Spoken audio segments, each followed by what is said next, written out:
தோல்வி பயத்தால் அலறி அடித்து திருமாவளவன் செய்ய போகும் காரியம்.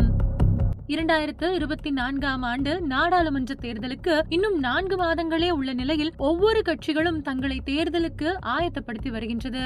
அந்த வகையில் பாஜக 3வது முறையாக ஆட்சி அமைத்துவிட வேண்டும் என்பதற்காக களப்பணிகளில் தீவிரமாக இறங்கியுள்ளது. ஆனால் பாஜகவை மத்தியில் மறுமுறை ஆட்சி அமைக்க விடக் கூடாது என்பதற்காக நாட்டில் உள்ள அனைத்து கட்சிகளும் ஒன்றிணைந்து INDA என்கின்ற கூட்டணியை அமைத்துள்ளது. இதில் தமிழகத்தில் ஆட்சி அமைத்துள்ள திமுக இணைந்து பாஜகவை எதிர்த்து வருவதும் குறிப்பிடத்தக்கது. இப்படி 2024ஆம் ஆண்டு நாடாளுமன்ற தேர்தல் களம் இரு பிரிவுகளாக பிளவுபட்டு சூடு பிடித்து வரும் நிலையில் கடந்த மாதத்தில் நடைபெற்ற 5 மாநிலங்களின் தேர்தல் முடிவுகள் இந்த மாத தொடக்கத்தில் வந்தது. அதில் 3 மாநிலத்தின் தேர்தல் முடிவுகள் பாஜகவிற்கு சாதகமாக அமைய காங்கிரஸ் படுதோல்வியை சந்தித்தது.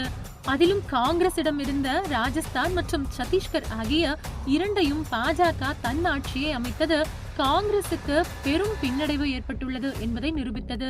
இப்படி தேசிய அளவில் எதிர்க்கட்சிகள் பின்னடைவை சந்தித்து வரும் நிலையில் தமிழகத்தில் சமீப காலமாக பெய்த கனமழையால் ஏற்பட்ட வெள்ள பாதிப்புகள் தமிழக அரசின் மீது மக்களுக்கு பெரும் அதிருப்தியை ஏற்படுத்தியுள்ளது.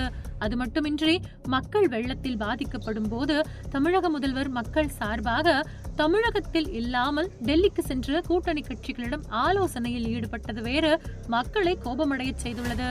மேலும் மழை வருவதற்கு முன்பு ஒரு பேச்சு, மழை வந்த பிறகு ஒரு பேச்சு என தமிழக அமைச்சர்கள் செய்து வரும் செயல்கள் பல விமர்சனங்களை பெற்றுள்ளது. இதன் மூலம் தற்பொழுது பின்னடைவுகளை சந்தித்துள்ள INDA கூட்டணி மற்றும் திமுகவும் அதன் கூட்டணி கட்சிகளும் நாடாளுமன்ற தேர்தலில் எப்படியும் தோல்வியை சந்திக்க போகிறோம் என பயந்து சில முக்கிய அறிவிப்புகளை வெளியிட ஆரம்பித்துள்ளதாக தகவல்கள் தெரிவிக்கின்றன.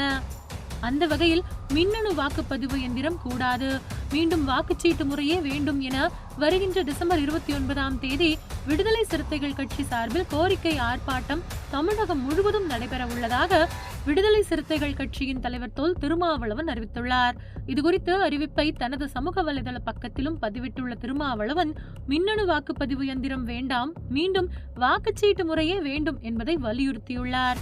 இதுகுறித்த பின்னணியை விசாரித்த பொழுது தற்பொழுது திமுக மற்றும் அதன் கூட்டணி கட்சிகளுக்கு தோல்வி பயம் ஏற்பட்டுவிட்ட காரணத்தினால் ஏதாவது ஒன்றை கூற வேண்டும் என்பதற்காக இது போன்ற போராட்டத்தை திருமாவளவன் அறிவித்துள்ளார் என அரசியல் விமர்சகர்கள் கூறுகின்றனர்.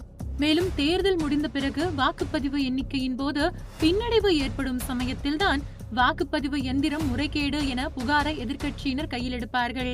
ஆனால் தற்பொழுது தேர்தலுக்கு முன்பாகவே வாக்குச்சீட்டு எந்திரம் விவகாரத்தை கையில் எடுத்தது INDA கூட்டணிக்கு அவர்களின் தோல்வி தெரிய ஆரம்பித்து விட்டது என்பதற்கான அறிகுறி என விமர்சனங்கள் எழுந்துள்ளது.